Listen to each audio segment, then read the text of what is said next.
La vida es algo espantoso, y desde el trasfondo de lo que conocemos de ella asoman indicios demoníacos que la vuelven a veces infinitamente más espantosa.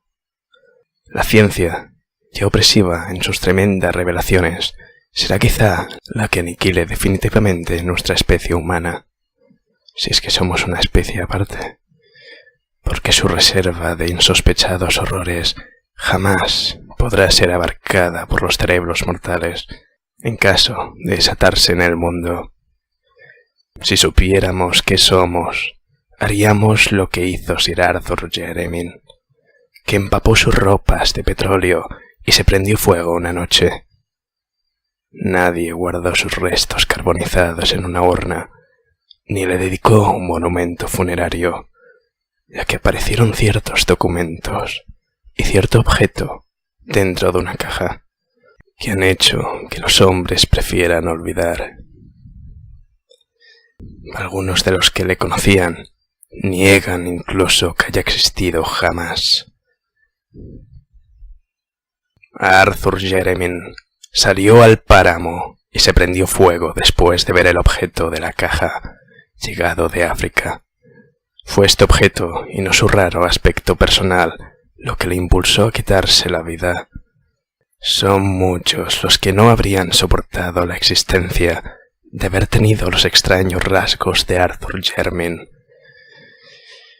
Pero él era poeta y hombre de ciencia y nunca le importó su aspecto físico. Llevaba el saber en la sangre. Su bisabuelo, Sir Robert de Jermyn, baronet, había sido un antropólogo de renombre, y su tatarabuelo, Sir Wade de Jermyn, uno de los primeros exploradores de la región del Congo y autor de diversos estudios eruditos sobre sus tribus animales y supuestas ruinas. Efectivamente, Sir Wade estuvo dotado de un celo intelectual casi rayano en la manía. Su extravagante teoría sobre una civilización congoleña blanca le granjeó sarcásticos ataques. Cuando apareció su libro Reflexiones sobre las diversas partes de África, en 1765, este intrépido explorador fue internado en un manicomio de Huntingdon.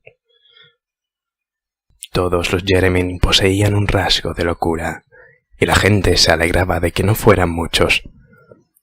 La estirpe carecía de ramas, y Arthur fue el último vástago. De no haber sido así, no se sabe qué habría podido ocurrir cuando llegó el objeto aquel. Los Jermyn jamás tuvieron un aspecto completamente normal. Había algo raro en ellos. Aunque el caso de Arthur fue el peor, y los viejos retratos de familia de la casa Jermyn anteriores a Sir Wade mostraran rostros bastante bellos. Desde luego, la locura empezó con Sir Wade, cuyas extravagantes historias sobre África hacían a la vez las delicias y el terror de sus nuevos amigos.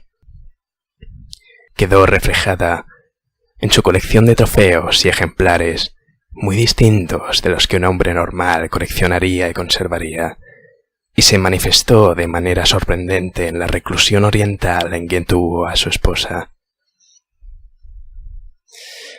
Era, decía él, hija de un comerciante portugués al que había conocido en África, y no compartía las costumbres inglesas. Se la había traído junto a un hijo pequeño nacido en África, al volver del segundo y más largo de sus viajes. Luego ella le acompañó en el tercero y último de los que no regresó. Nadie la había visto de cerca, ni siquiera los criados, debido a su carácter extraño y violento. Durante la breve estancia de esta mujer en la mansión de los Jermyn, ocupó una ala remota y fue atendida tan solo por su marido. Sir Wade fue efectivamente muy singular en sus atenciones para con la familia, pues cuando regresó de África no consintió que nadie atendiese a su hijo, salvo una repugnante negra de Guinea. A su regreso, después de la muerte de Lady Jermyn, asumió él enteramente los cuidados del niño. Pero fueron las palabras de Sir Wade, sobre todo cuando se encontraba bebido, las que hicieron suponer a sus amigos que estaba loco.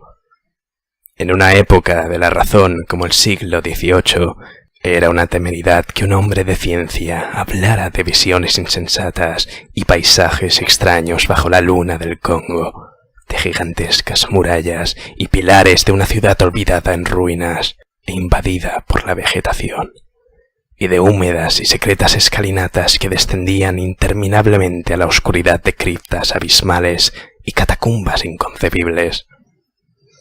Especialmente era una temeridad hablar de forma delirante de los seres que poblaban tales lugares.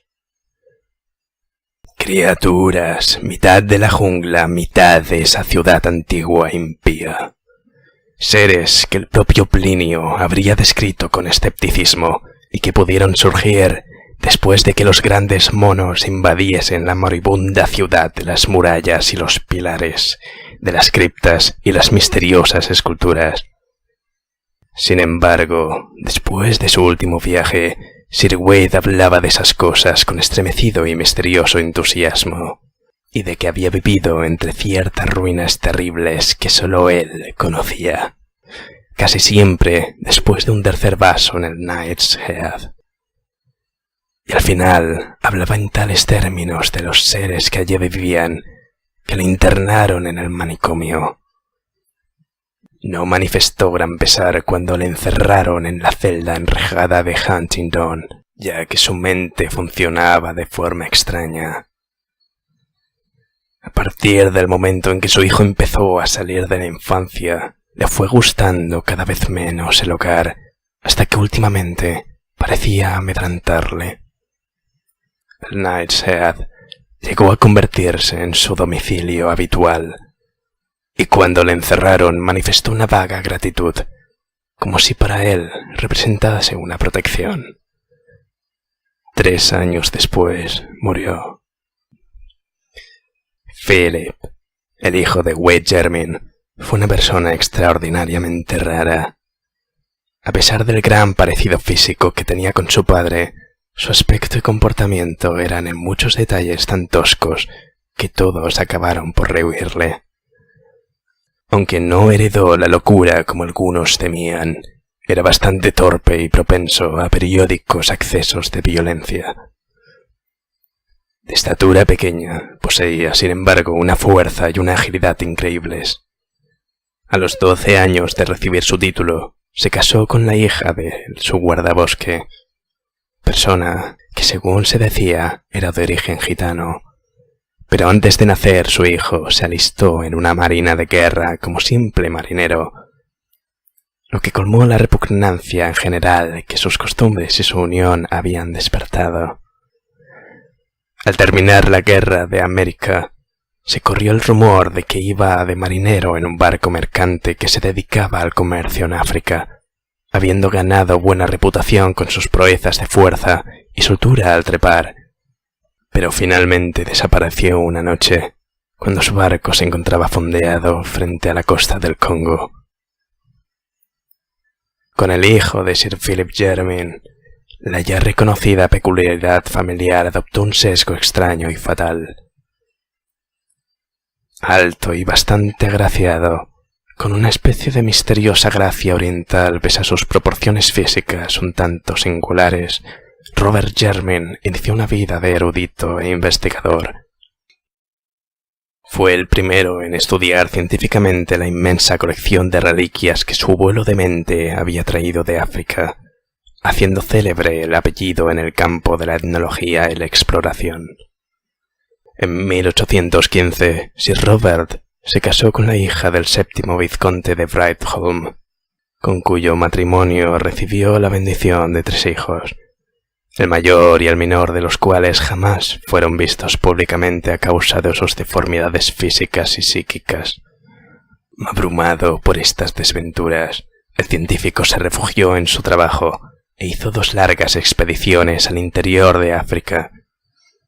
En 1849, su segundo hijo, Neville, persona especialmente repugnante que parecía combinar el mal genio de Philip Jermyn y la hauteur de los Brightholme, se fugó con una vulgar bailarina.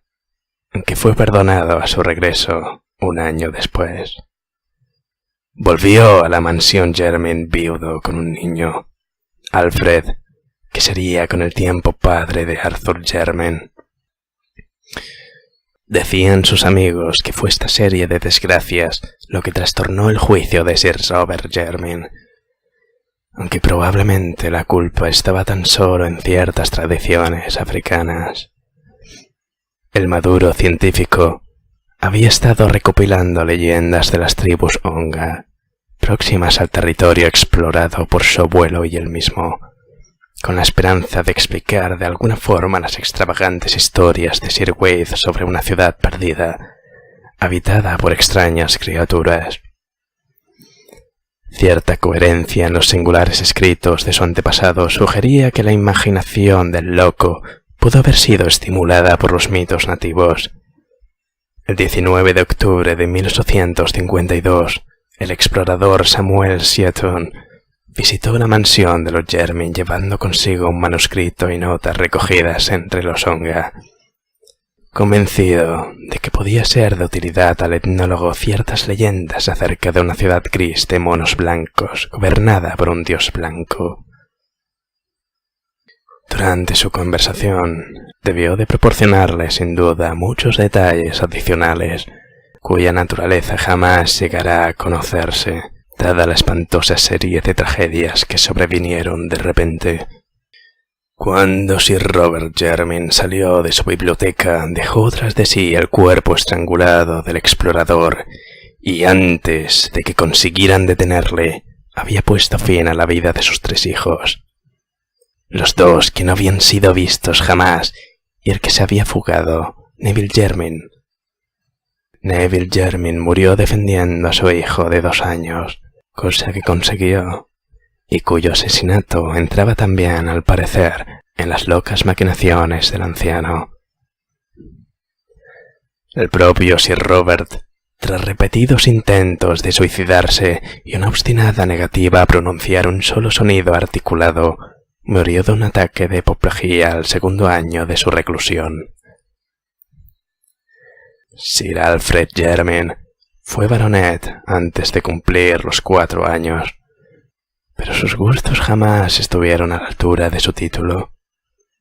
A los 20 se había unido a una banda de música y a los 36 había abandonado a su mujer y a su hijo para enrolarse en un circo ambulante americano. Su final fue repugnante de veras. Entre los animales del espectáculo con los que él viajaba había un enorme gorila macho de color algo más claro de lo normal. Era un animal sorprendentemente tratable y de gran popularidad entre los artistas de la compañía. Alfred Jermyn se sentía fascinado por este gorila, y en muchas ocasiones los 2 se quedaban mirándose a los ojos largamente a través de los barrotes. Finalmente, Jermyn consiguió que le permitiesen adiestrar al animal, asombrando a los espectadores y a sus compañeros con sus éxitos. Una mañana en Chicago, cuando el gorila y Alfred Jermyn ensayaban un combate de boxeo muy ingenioso, el primero propinó al segundo un golpe más fuerte de lo habitual, lastimándole el cuerpo y la dignidad al domador aficionado. Los componentes de El mayor espectáculo del mundo prefieren no hablar de lo que siguió. No se esperaban el grito escalofriante e inhumano que profirió Sir Alfred, ni verle agarrar a su torpe antagonista con ambas manos, arrojarle con fuerza contra el suelo de la jaula y morderlo furiosamente en su peluda garganta. Había cogido al gorila desprevenido, pero este no tardó en reaccionar, y antes de que el domador oficial pudiese hacer nada, el cuerpo que había pertenecido a un baronet había quedado irreconocible. Arthur Jermyn era hijo de Sir Alfred Jermyn y de una cantante de music hall de origen desconocido. Cuando el marido y padre abandonó a su familia, la madre llevó al niño a la casa de los Jermyn, donde no quedaba nadie que se opusiera a su presencia. No carecía ella de idea sobre lo que debe ser la dignidad de un noble, y cuidó que su hijo recibiese la mejor educación que su limitada fortuna le podía proporcionar. Los recursos familiares eran ahora dolorosamente exiguos, y la casa de los Jermyn había caído en penosa ruina. Pero el joven Arthur amaba el viejo edificio con todo lo que contenía. A diferencia de los Jermyn anteriores, era poeta y soñador. Algunas de las familias de la vecindad que habían oído contar historias sobre la invisible esposa portuguesa de Sir Wade Jermyn afirmaban que estas aficiones suyas revelaban su sangre latina. Pero la mayoría de las personas se burlaban de su sensibilidad ante la belleza, atribuyéndola a su madre cantante, a la que no habían aceptado socialmente. La delicadeza poética de Arthur Jermyn era mucho más notable si se tenía en cuenta su tosco aspecto personal. La mayoría de los Jermyn había tenido una pinta sutilmente extraña y repelente, pero el caso de Arthur era asombroso. Es difícil decir con precisión a qué se parecía. No obstante, su expresión, su ángulo facial y la longitud de sus brazos producían una viva repugnancia en quienes le veían por primera vez.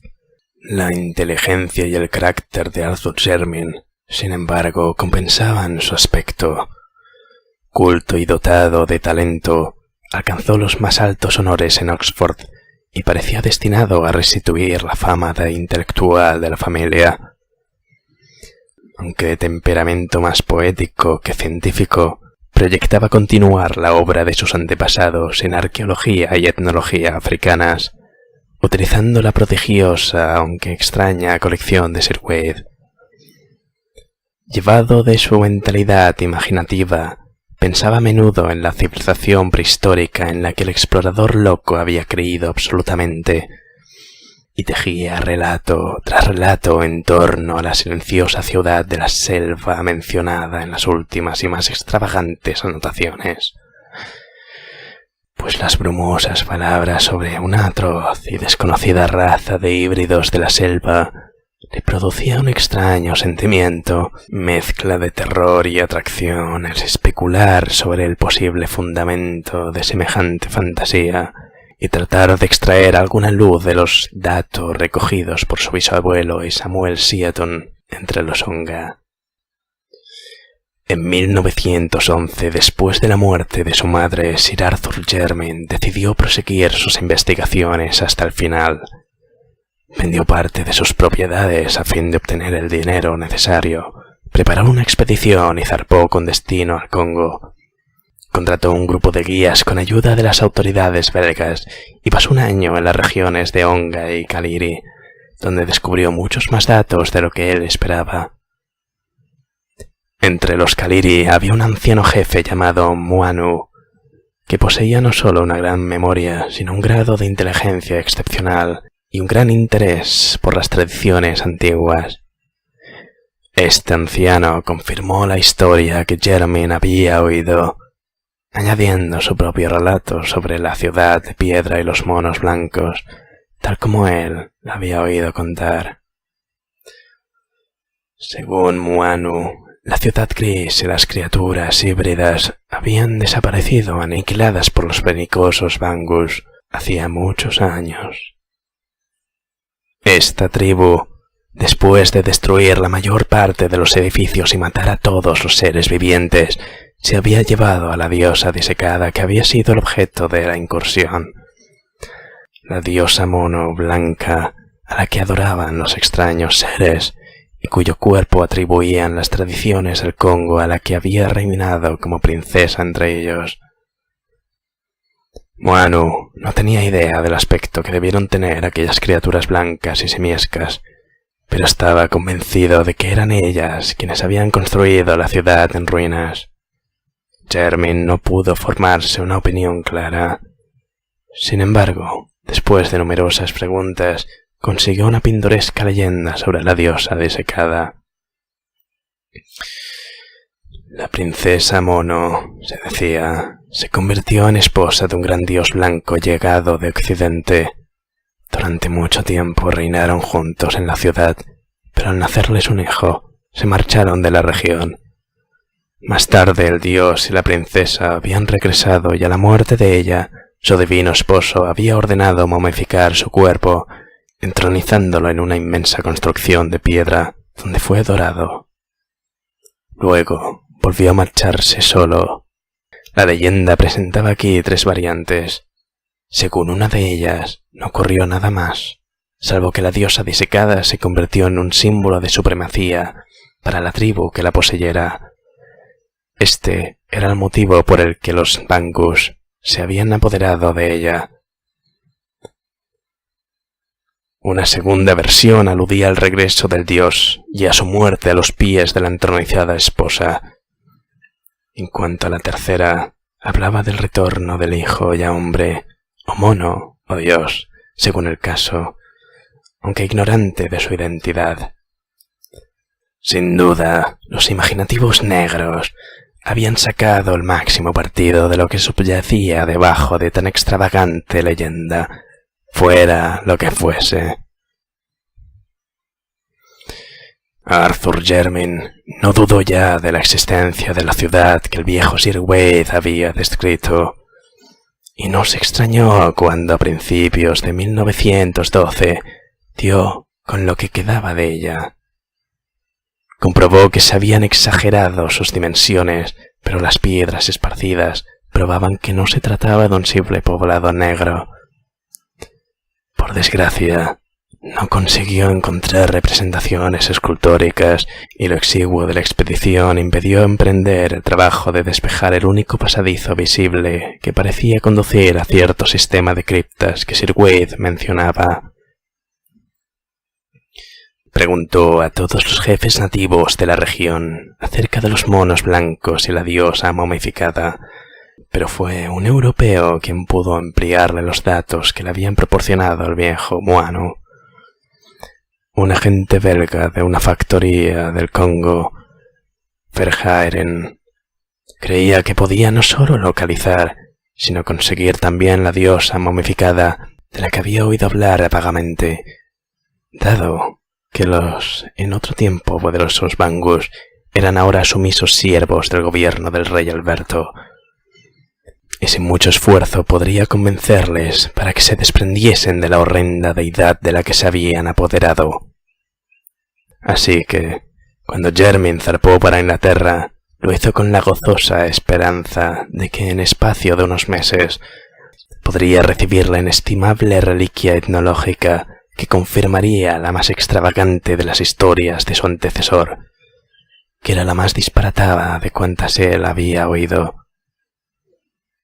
Pero quizá los campesinos que vivían en la vecindad de la casa de los Jermyn habían oído historias más extravagantes aún a Sir Wade, alrededor de las mesas del Knight's Head. Arthur Jermyn aguardó pacientemente la esperada caja de Verhaeren, estudiando entre tanto con creciente interés los manuscritos dejados por su loco antepasado. Empezaba a sentirse cada vez más identificado con Sir Wade y buscaba vestigios de su vida personal en Inglaterra, así como de sus hazañas africanas. Los relatos orales sobre la misteriosa y recluida esposa eran numerosos, pero no quedaba ninguna prueba tangible de su estancia en la mansión Jermyn. Jermyn se preguntaba qué circunstancias pudieron proporcionar o permitir semejante desaparición, y supuso que la principal debió de ser la enajenación mental del marido. Recordaba que se decía que la madre de su tatarabuelo fue hija de un comerciante portugués establecido en África. Indudablemente el sentido práctico heredado de su padre y su conocimiento superficial del continente negro le habían movido a burlarse de las historias que contaba Sir Wade sobre el interior. Y eso era algo que un hombre como él no debió de olvidar. Ella había muerto en África, donde sin duda su marido la llevó a la fuerza decidido a probar lo que decía. Pero cada vez que Jermyn se sumía en estas reflexiones no podía por menos sonreír ante su futilidad, siglo y medio después de la muerte de sus extraños antecesores. En junio de 1913 le llegó una carta de Verhaeren en la que le notificaba que había encontrado a la diosa disecada. Se trataba, decía el belga, de un objeto de lo más extraordinario, un objeto imposible de clasificar para un profano. Solo un científico podía determinar si se trataba de un simio o de un ser humano, y aún así, su clasificación sería muy difícil dado su estado de deterioro.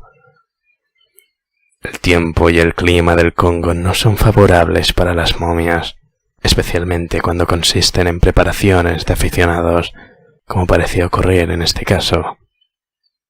Alrededor del cuello de la criatura se habían encontrado una cadena de oro que sostenía un relicario vacío con adornos nobiliarios.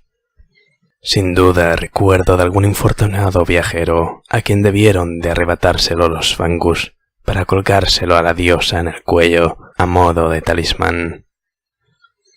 Comentando las facciones de la diosa, Verhaeren hacía una fantástica comparación, o más bien aludía con humor a lo mucho que iba a sorprenderle a su corresponsal, pero estaba demasiado interesado científicamente para extenderse en trivialidades.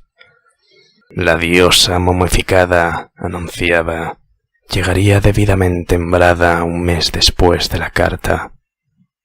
El envío fue recibido en casa de los Jermyn la tarde del 3 de agosto de 1913, siendo trasladado inmediatamente a la gran sala que alojaba la colección de ejemplares africanos, tal como fueran ordenados por Sir Robert y Sir Arthur.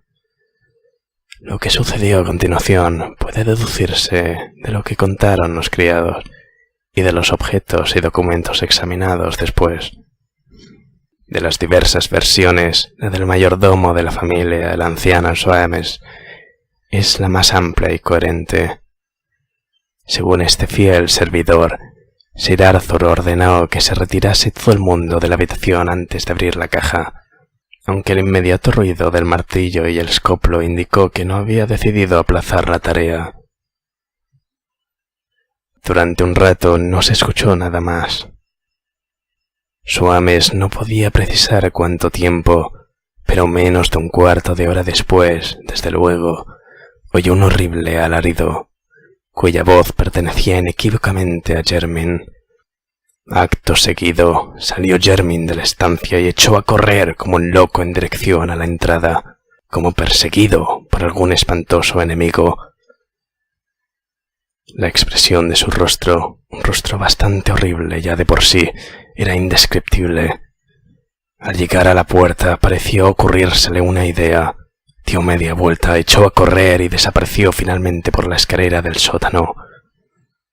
Los criados se quedaron en lo alto mirando estupefactos, pero el señor no regresó. Les llegó, eso sí, un olor a petróleo. Ya de noche oyeron el ruido de la puerta que comunicaba el sótano con el patio, y el mozo de cuadra vio salir furtivamente a Arthur Jermyn, todo reluciente de petróleo, y desaparecer hacia el negro páramo que rodeaba la casa. Luego, en una exaltación de supremo horror, presenciaron todos el final. Surgió una chispa en el páramo, se elevó una llama, y una columna de fuego humano alcanzó los cielos. La estirpe de los Jermyn había dejado de existir. La razón por la que no se recogieron los restos carbonizados de Arthur Jermyn para enterrarlos está en lo que encontraron después, sobre todo en el objeto de la caja. La diosa disecada constituía una visión nauseabunda, arrugada y consumida, pero era claramente un mono blanco momificado, de especie desconocida, menos peludo que ninguna de las variedades registradas y infinitamente próximo al ser humano, asombrosamente próximo. Su descripción detallada resultaría sumamente desagradable, pero hay dos detalles que merecen mencionarse. ya que encajan espantosamente con ciertas notas de Sir Wade Jermyn sobre las expediciones africanas y con las leyendas congoleñas sobre el dios blanco y la princesa mono. Los dos detalles en cuestión son estos: las armas nobiliarias del relicario de oro que dicha criatura llevaba en el cuello eran las de los Jermyn, y la jocosa alusión de Verhaeren a cierto parecido que le recordaba el apergaminado rostro se ajustaba con vívido y espantoso e intenso horror nada menos que al del sensible Arthur Jermyn, hijo del tataranieto de Sir Wade Jermyn y de su desconocida esposa. Los miembros del Real Instituto de Antropología quemaron aquel ser, arrojaron el relicario a un pozo, y algunos de ellos niegan que Arthur Jermyn haya existido jamás.